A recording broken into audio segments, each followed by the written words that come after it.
बिस्मिल्लाहिर्रहमानिर्रहीम। अस्सलाम वालेकुम। मेरा नाम है ज़ीशान उस्मानी। एफबीआर ने फेडरल बोर्ड ऑफ रेवेन्यू ने है दो मुजवज़ा कानून पास करने के लिए पेश किए हैं और लोगों से उनकी आरा मांगी है। SRO 545, SRO 546।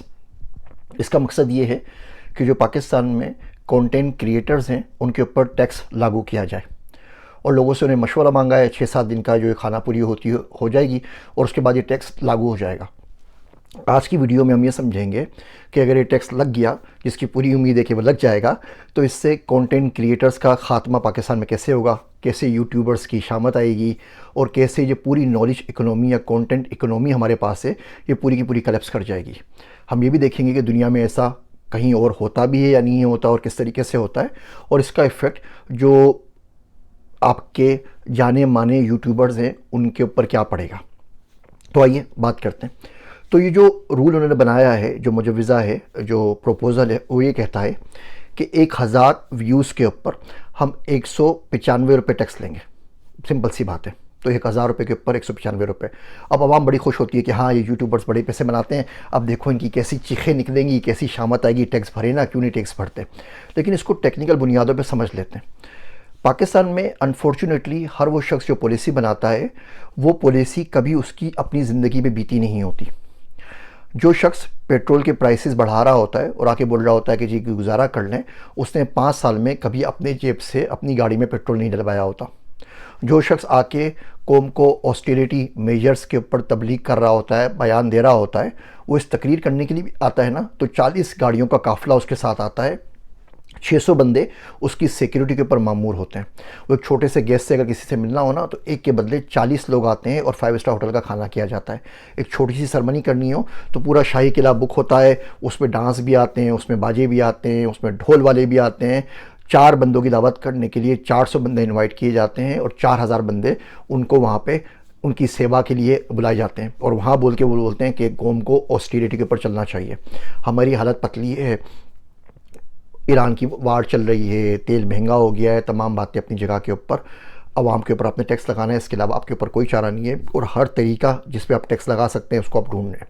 वो फॉरेन रेमिटेंस के अगेंस्ट उसको कोलेटर रखवा के आपको वो लेना हो, उसके ऊपर आपने पैसे लेने हो, किसी से मांगने हो, आपने यूट्यूबर कंटेंट्स के ऊपर टैक्स लगाना हो या भैंसों के गोबर के ऊपर टैक्स लगाना हो, वो तरीके आप ढूंढ रहे हैं, वो ठीक है, वो आप उस पर हक बजाने में मुल्क चलाना है, कुछ ना कुछ करना पड़ेगा।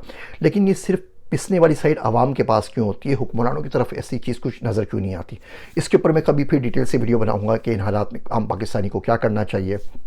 पाकिस्तान में रह गया है, कहीं नहीं जा सकता मुल्क से बाहर, तो क्या करे।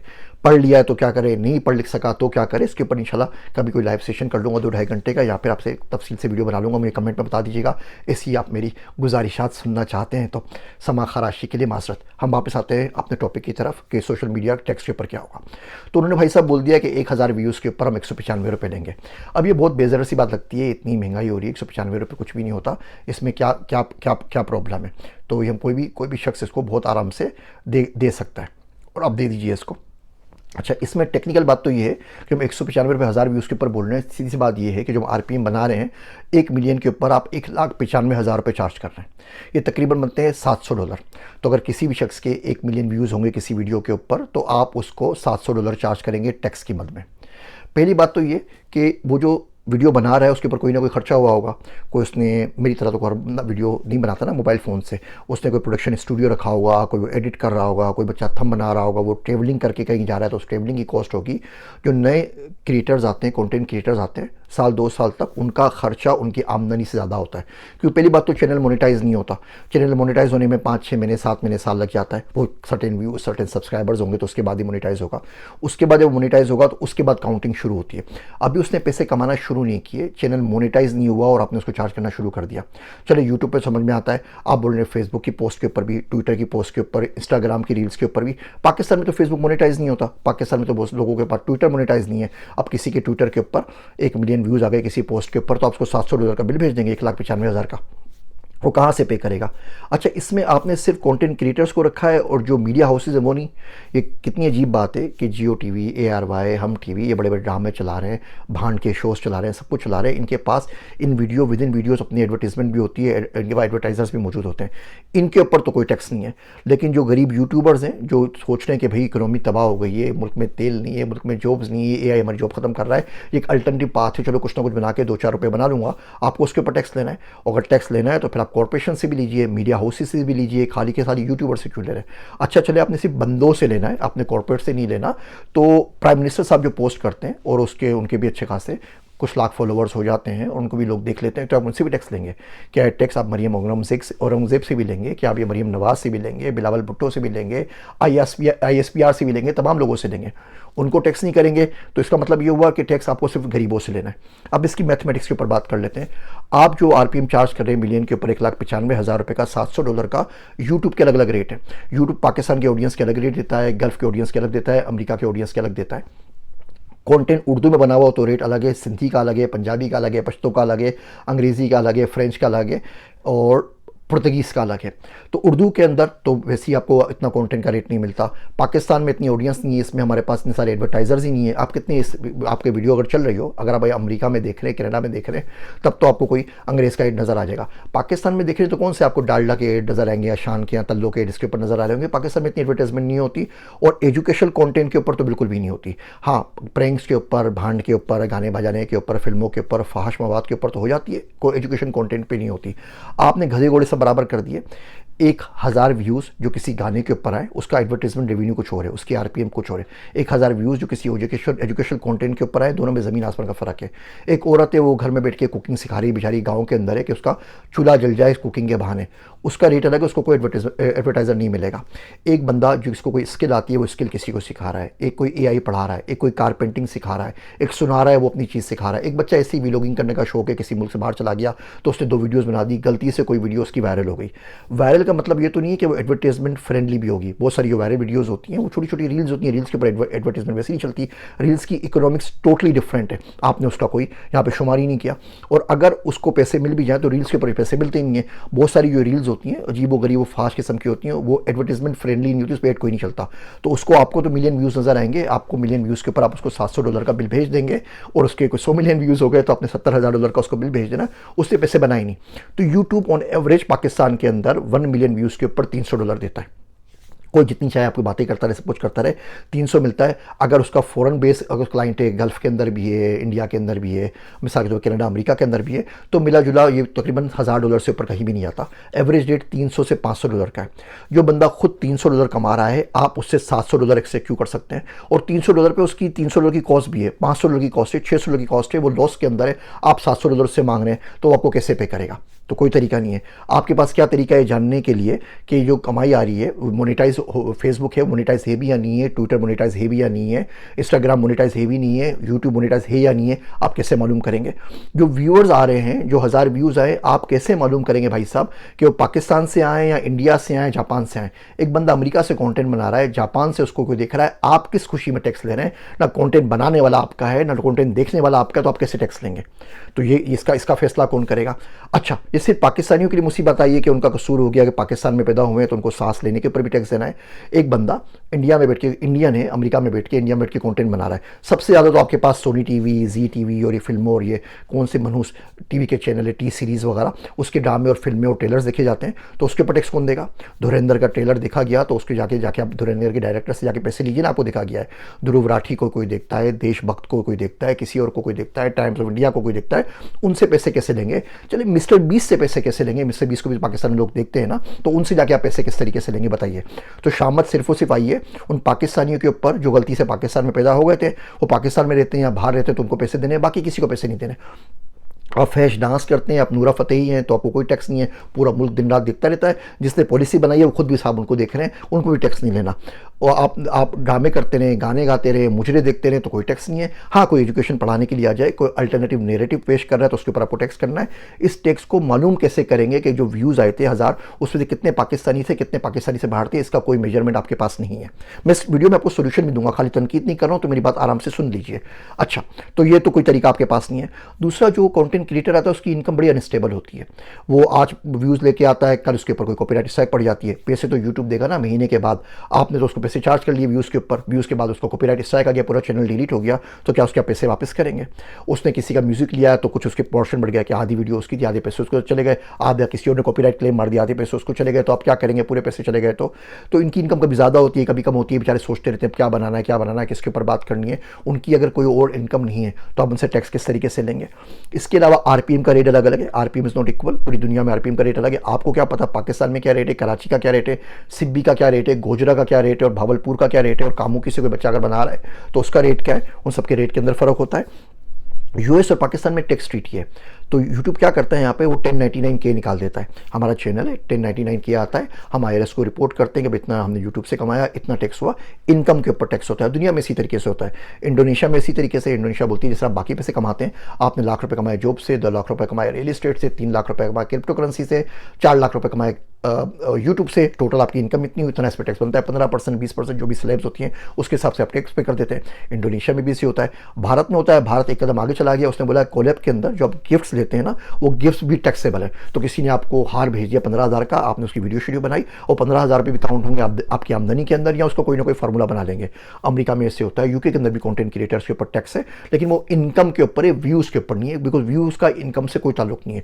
हो सकता है आपके 100 मिलियन व्यूज़ हो जाए और आपकी इनकम जीरो हो, आपने चैनल मोनेटाइज ही नहीं किया, या आपका जो कंटेंट था वो इस काबिल नहीं था कि उसको एडवर्टाइजर्स जो होते हैं वो उसको पसंद करें, तो एडवर्टाइजर्स एड फ्रेंडली नहीं था। तो आप क्या करेंगे? पीछे मुड़ के देखो, ये मेरी गाड़ी है या पार्टी हो रही है, इस पर कोई एड नहीं मिलना ना। मिलियंस व्यूज़ तो इसके ऊपर हो गए, एड कुछ नहीं मिला, बंदे ने रुपया कमाया नहीं, मशहूर हो गया, चले रुपया नहीं कमाया तो आप क्या करेंगे?